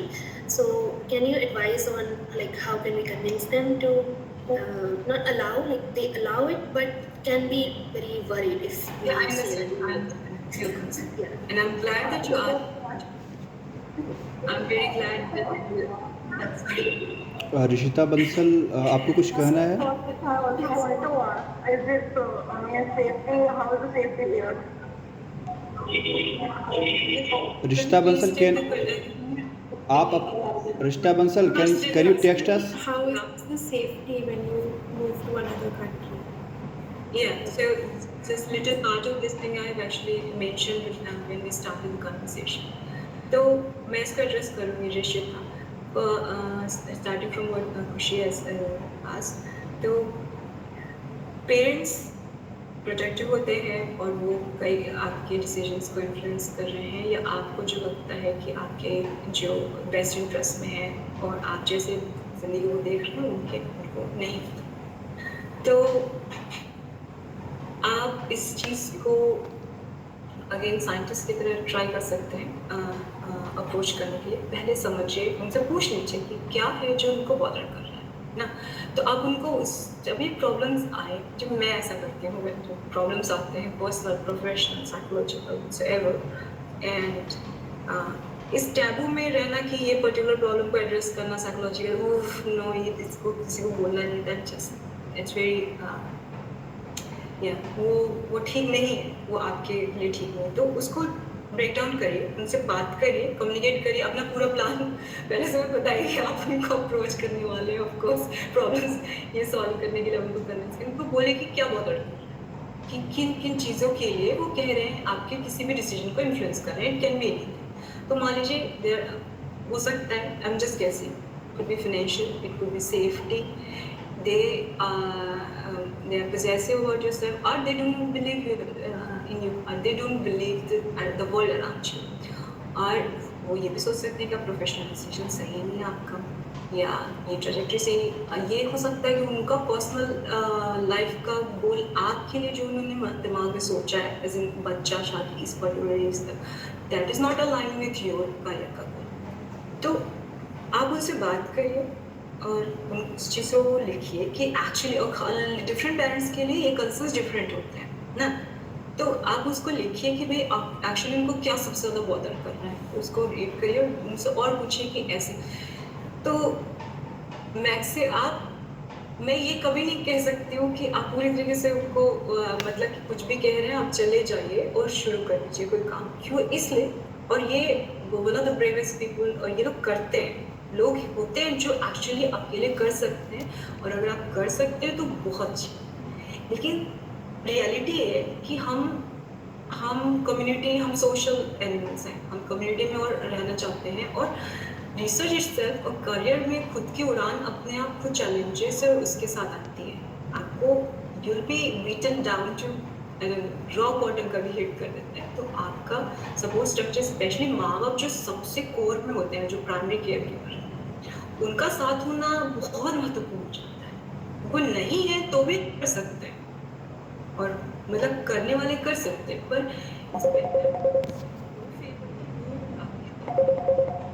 तो try to convince them कि वो सारे छोटा अलग अलग points पे हो सकता है। वो सेफ्टी का प्रॉब्लम तो आप उनको दिखा सकते हैं कि देखो इसने किया है, ये है, उनको नए एक्सपीरियंस दिला सकते हैं, उनको नए लोगों से मिला सकते हैं, अपने किसी वेंटर से बात करा सकते हैं। उनको फील होना चाहिए, आप उनको उनके इमोशंस को आपका जो एंड गोल है उसकी तरफ, अब ये उनको पहले नहीं बताना है कि आप उनको इमोशनली ब्लैकमेल या मैनिपुलेट करें या लॉजिकली वहाँ तक ब्रेक डाउन करें प्रॉब्लम को, पर आप ऐसे कर सकते हैं। छोटे छोटे कंसर्न्स लिखिए और टॉक थ्रू दोज प्रॉब्लम कि ये आपको क्या, तो वो हो सकता है एक पॉइंट पे कन्विंस हो जाए। कई बार वो लोग कन्विंस भी हो जाते हैं, पर हम क्योंकि एक पर्टिकुलर केज में सोचते हैं, मेंटल केज में होते हैं, तो बाहर नहीं निकल पाते। ऐसे समय उनको किस तरह का अच्छा एक्सपीरियंस कराइए जो कहीं ना कहीं अलाइन करता है जैसे आप अपने आप को फ्यूचर में देख रहे हैं। जैसे मुझे याद है छोटे मोटे पहले एडवर्टाइजमेंट एक दो आते थे, जैसे कि कोई दिखाता है कोई ये ज़रूरी नहीं आपकी प्रॉब्लम पे वो हो, but this is just to tell you about the theme of this question कि कोई गांव के एक बुजुर्ग होते हैं जो मतलब लड़कियों की पढ़ाई लिखाई इन सब पे बिलीव नहीं करते। ये इस क्वेश्चन से डिफरेंट है, but just I am giving an example. तो ये ऐड था, मुझे याद आ रहा है कि शायद दूरदर्शन पे था कभी। तो वो जब हम बहुत स्टॉन्च होते हैं कि अपोजिशन में कि किसी को नहीं पढ़ना है, लड़कियाँ उनको शादी कर दो ऐसे करके गाँव का, तो वो फिर वो कहीं बाहर जाते हैं, उनको एक्सीडेंट हो जाता है या कुछ, और फिर उनको जाते हैं, उनको लेके उनको एम्बुलेंस में लेके लड़कियाँ जाती हैं, वहाँ जाते हैं, डॉक्टर लड़की मिलती है, जो पुलिस मिलती है वो लड़की मिलती है, वो उनकी हेल्प कर रही है या कुछ। तो उनका वो जब वो घर वापस आते हैं तो उस एक्सपीरियंस से उनका हृदय हो जाता है, उनकी सोच जो होती है, मेंटल जो फ्रेम है वो शिफ्ट हो जाता है। तो ये ऐड मैं सिर्फ इसलिए बता रही हूँ कि इससे अगर आप ऐसा कुछ, अगर लॉजिकली आपने सारे प्रॉब्लम्स को कहीं ना कहीं उनको कन्विंस कर लिया कि ये वाले देश में ऐसा प्रॉब्लम नहीं है, ये पर्टिकुलर जिसका स्टैट ठीक है, एंड अगर आप थोड़ा भी केयरफुल हैं, एजुकेटेड हैं, तो I mean most of the developed countries outside India far safer than India. I tell you that it was safe like almost everywhere. More, I mean safer than India, most of the places. और ये stat की बात करें, individual case तो कहीं कुछ हो सकता है। जैसे मैं नीदरलैंड्स में थी, 10 years में उनका कोई इंसिडेंट ही नहीं था। सिर्फ एक उनकी जेलें खाली रहती थी, रात के 2 बजे भी 12 साल की लड़की एकदम घने जंगल खूब बंधे हुए, जैसे हाथ को हाथ में दिखे, वहाँ पे बाइक करके जा सकती है। इतना सेफ जगह है Netherland. So some places can be this safe. तो मतलब आपको अपना कस्टमाइज प्लान अप्रोच लेना पड़ेगा अपने माँ बाप को समझाने के लिए। और अगर आप किसी तरीके से उनको मेंटल फ्रेम ऐसा स्विच करा सकते हैं, कोई एक्सपीरियंस दिला के, उनको पूरा प्लान पहले से मत बताइए कि अभी आपका अपने ब्रेन वॉश करना है इस बारे में ताकि मेरे करियर एस्पायरेशंस के साथ एक मैच हो। अगर फाइनेंशियल है तो फिर आपको अपने आपको प्रूफ करना पड़ेगा कि आपके पेरेंट्स कुछ कह रहे हैं तो ज़्यादातर ऐसा होता है कि that is coming from certain experience they had through their life.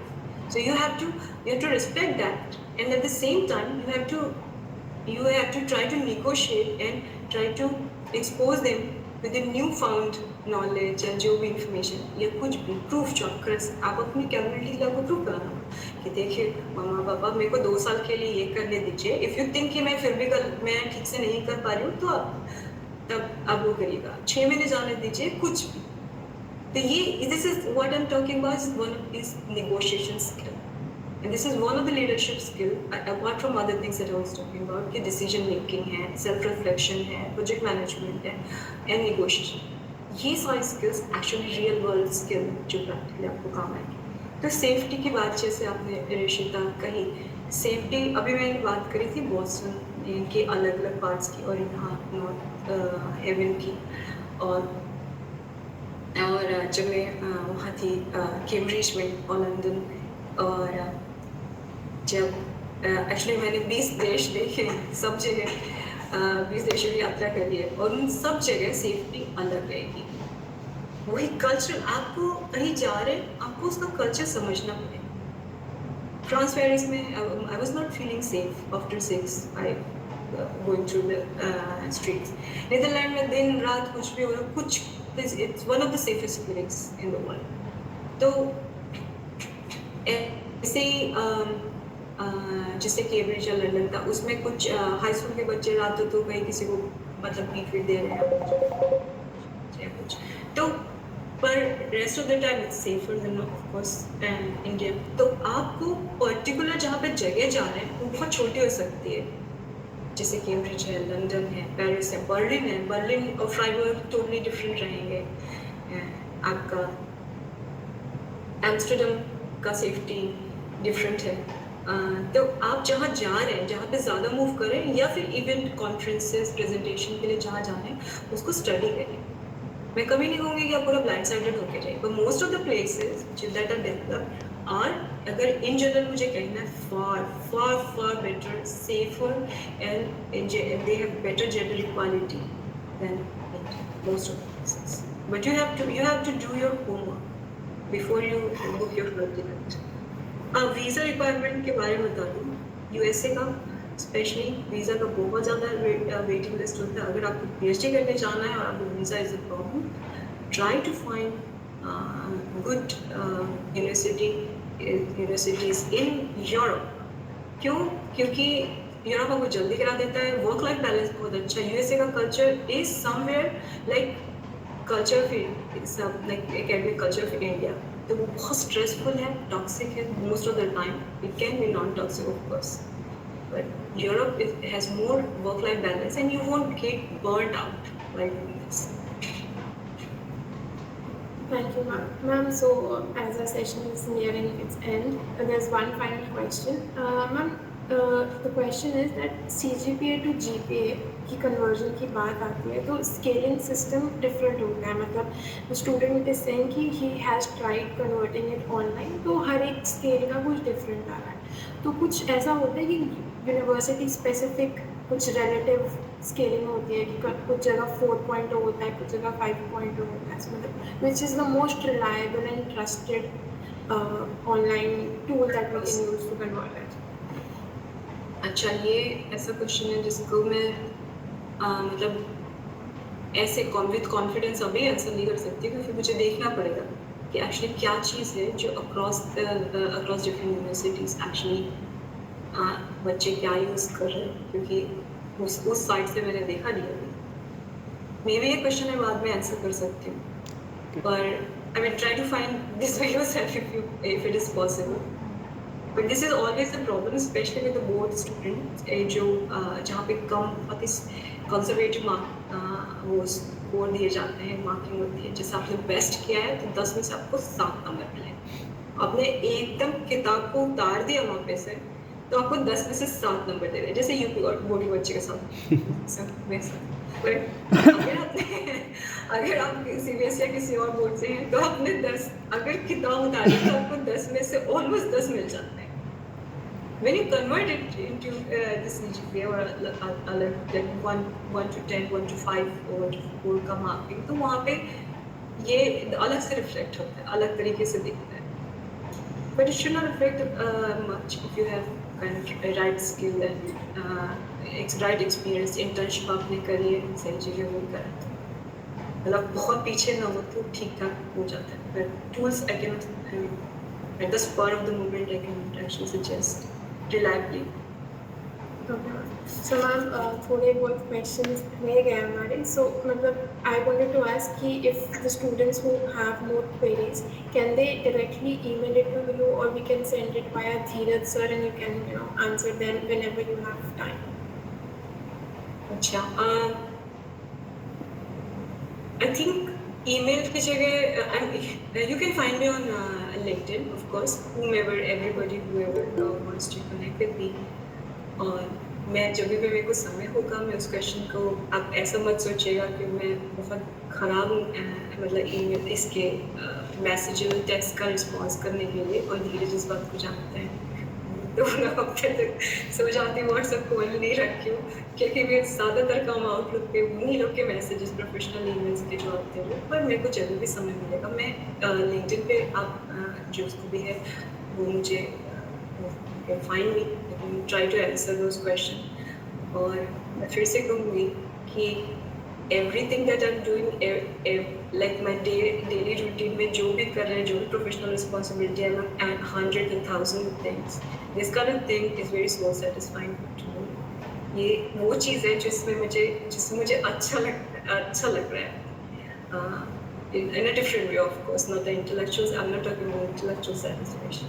मुझे अच्छा लगता है नए बच्चों को सुनना, उनको वो कैसे बोल रहे हैं, क्या बोलना चाहते हैं, उनके प्रॉब्लम्स क्या हैं, उनके फियर्स क्या हैं, उनके चैलेंजेस क्या हैं. ये this is one of the, जब भी मैं बात करती हूँ मुझे बहुत अच्छा लगता है. कोई भी नया बच्चा होता है उससे बात करती हूँ, और हर एक बच्चे में कुछ अलग होता है जिससे आप सीख सकते हैं. उनका एक अलग स्पार्क होता है. एंड तो अगर आपको लिखना है, कुछ भी बताना है, तो मुझे लिंक्डइन पे लिख दीजिए, वहाँ पे कनेक्ट कर लीजिए. जो लोग हैं या बाद में भी किसी को हो, जो लोग नहीं है इस वक्त सेमिनार में और उनको चाहिए, तो वहाँ पे लेकिन थोड़ा समय भी लग सकता है, तो मैं जवाब दे दूँगी. Okay, thank you, ma'am. So now, ma'am, the session will be concluded by Anshika. She will give you a vote of thanks for your time and all the help that you have given to us. First, greetings everyone. First of all, on behalf of everyone, I would like to express my heartfelt gratitude to our guest speaker, Dr. Sakshi Singh, for guiding and enlightening us on such an important topic. The ideas you shared, whether to take calculated risks, learn soft skills, will surely motivate all of us in our careers. I would even like to present my sincere thanks to Dr. Dheeraj Shukla and the Physics Club for organizing this insightful webinar. And finally, I thank all the students and participants for being such a knowledgeable and keen audience. Thank you. Thank you so much, Khushi, Anshika, Vanshika, Amritanshu, and Rishita, Dheeraj, and everybody who's here. I can just read whatever names here. Everybody. It was a pleasure to talk to you guys, and I will just say very cliche sentence: believe in yourself. Look into yourself more than you're looking at the wall, and you'll find the answer. Things would be bad, very bad at first, but there was always an answer. Yeah, that is it. Yeah, so many thanks, Sakshi, for being with us. I'm really overwhelmed. Actually, I feel really very happy to see all my students who are here, because they are so dear to me, and I just wanted to have a session with you so that they can learn something and they can actually have their problem share with you. And somehow you manage your time requesting after. I know. It was really very difficult for you. I understand this. So. Thing is that most of the students who joined here, they could not put their question directly, and I'm really sorry for that, because we have limited access of the things. In fact, in the next section, if I manage to, speak to Sakshi once again to come up with the students, then I think everybody will be given some opportunity to speak directly. For the time being, I'm just, sending my hearty gratitude to all of you, particularly my students, who managed the things so lovely and so elegantly. And once again, so many thanks to Sakshi. Thank you. आप हिंदी में लिख सकते हैं, जितने लोग सुन रहे हैं उनको लगता है Sure, कि sure. चीज़ें हिंदी में लिखनी है तो आप लिंक्डइन पे डालिए, आप साक्षी सिंह येल डालेंगे तो आपको गूगल में भी आ जाएगा, लिंक्डइन में भी, तो आप मुझे अप्रोच करके लिख सकते हैं। पर थोड़ा सा आपको धैर्य रखना पड़ेगा, क्योंकि हो सकता है आंसर कुछ बाद या 4 दिन के बाद या तुरंत आंसर कर दो। बहुत अच्छा लगा आप सभी को मिलके, बहुत ही ज़्यादा खुश लगा। मुस्कुराते रहिए और खुश रहिए, जिंदगी जिएगा साथ में काम करने के, और फाइनेंशियल इंडिपेंडेंस को कम मत आंखें, जो मामा पापा बता रहे हैं उसके अलावा ये जान के रखिए कि you are on your own. Okay, so I got a message that once you come Chandigarh, please visit Department of Physics as well. So most welcome from our side. Yeah, that would be great. बच्चों से मिलने को मैं कभी ऐसे ना Sure, we shall. थोड़ा professional hazard से तो बिजी होने के कारण जो सरप्राइज काम, but when I'm here with you guys, and it's true. Thank you so much. Okay, thank you so much. Let us disperse now. Have a good night, everybody. Good night. See you.